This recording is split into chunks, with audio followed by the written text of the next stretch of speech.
Dear students, as the video uploaded by me earlier was with low voice, so almost everybody was complaining about that. So I'm going to upload the same numerical, the same uh, paper with enhanced voice. Please check this.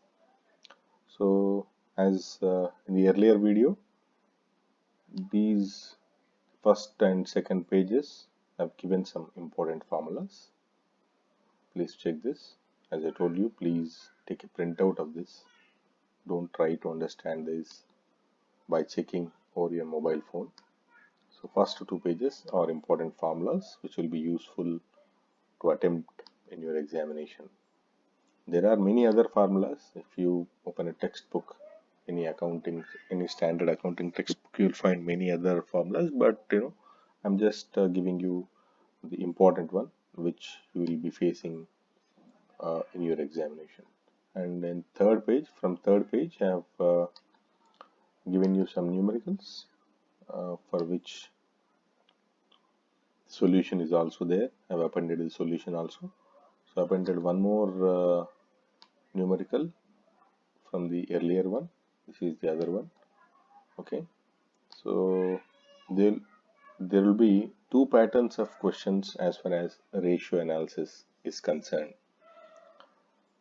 So those two patterns will be, let me show you. First pattern will be like this. You will be given some excerpt, some part of balance sheet, which you have to consider as a whole balance sheet. From that balance sheet, you will be asked to calculate some ratios like this and some ratios like this, And this is from textbook which I am using, that textbook by Jain and Narang, Advanced Accounting Part 2. And yeah, this is the additional information as it is given in the textbook. I have typed over here,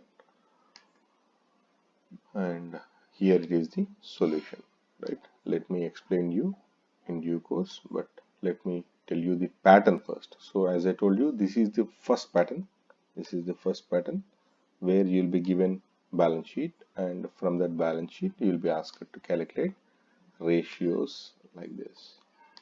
The second pattern which you'll be facing will be, yeah, this one. You'll be given some ratios, some some information where some figure will be given, where some ratio, calculated ratio will also be given, and on the basis of that you might be asked to construct a balance sheet, or you'll be asked to calculate the other one, the other ratios. So it's like some information will be given, some hidden points will be there from this information. So from that hidden points we will be asked to calculate these ratios. This is second pattern. And sometimes with these ratios you might be asked to construct a balance sheet or income statement. So that will be third pattern. So ultimately you'll be getting two patterns. One is you'll be given a balance sheet and you will be asked to calculate ratios. That is first one. Again I'm repeating, you might be given a balance sheet and you will be asked to calculate ratios. That is direct question. The second pattern is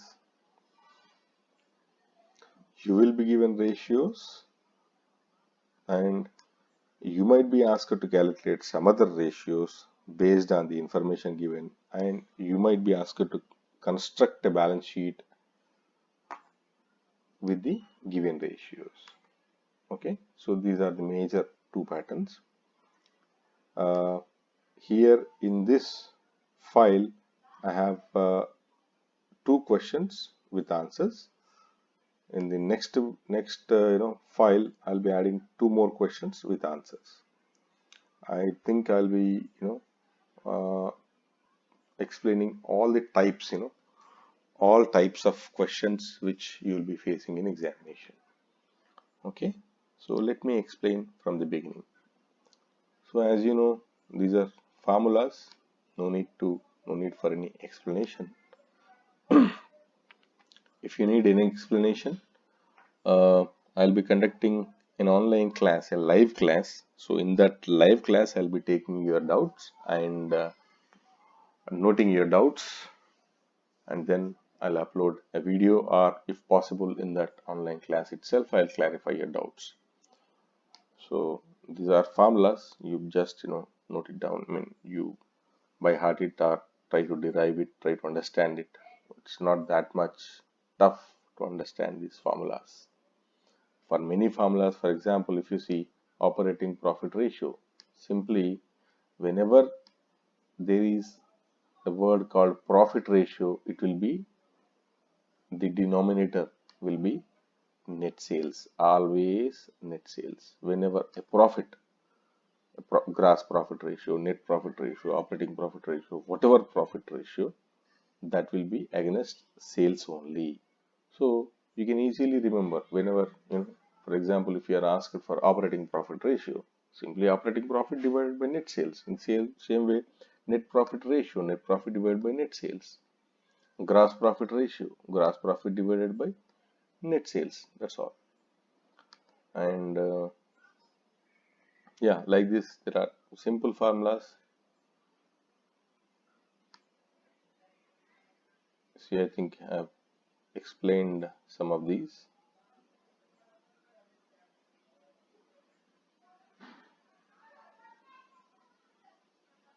And when you're asked to calculate, for example, sales to capital employed, simply sales divided by capital employed. Sales to fixed assets, sales divided by fixed assets, like this.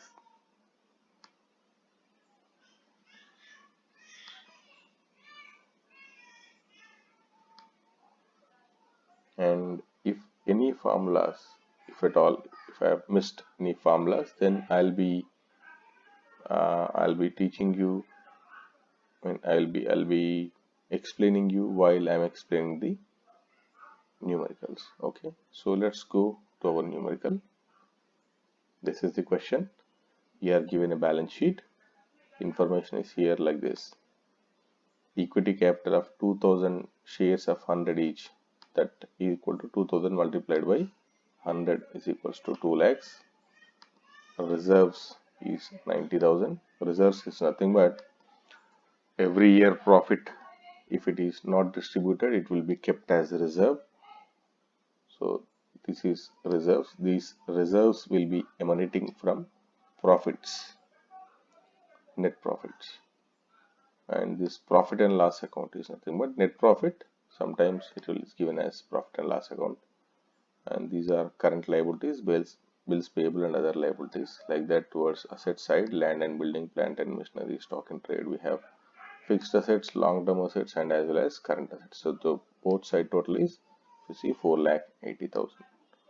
So information given over here is, sorry, you're being asked to calculate these ratios, these 7 ratios,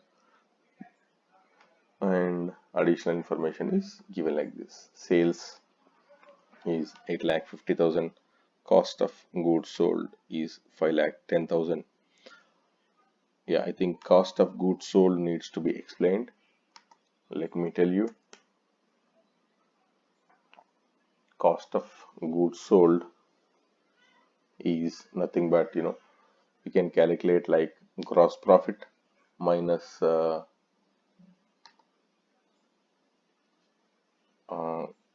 sales minus gross profit can also be said as cost of goods sold, or otherwise opening stock plus purchases minus closing stock is also called as cost of goods sold.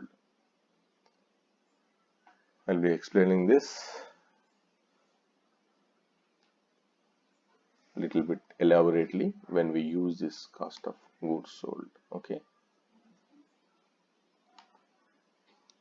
Okay, let's see the calculation. Simply sales to capital employed.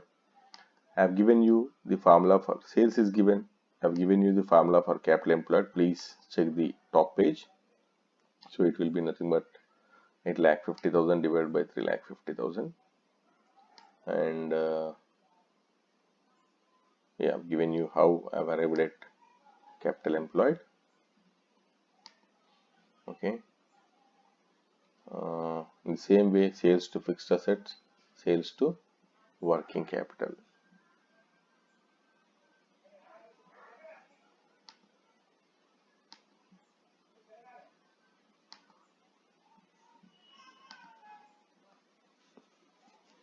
Yeah, working capital is nothing but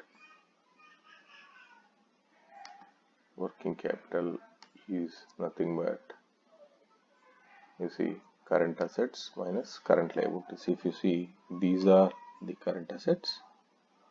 Just a minute. Yeah, from here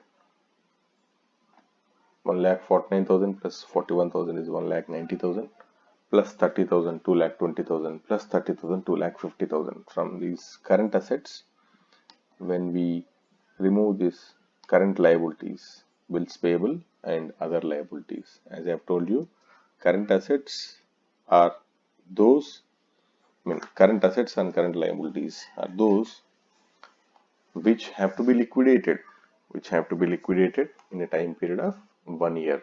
The same financial year they should be attended at, they should be liquidated.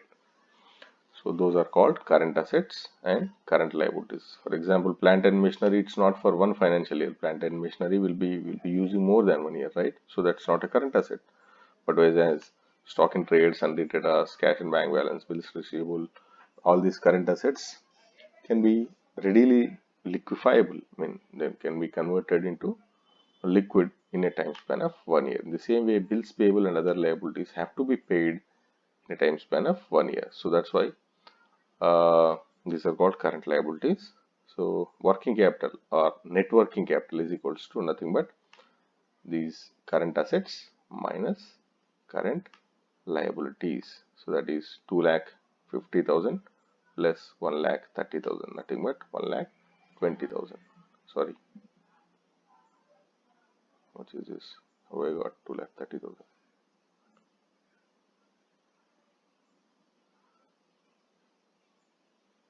Just a moment, let me calculate. 190 plus 60.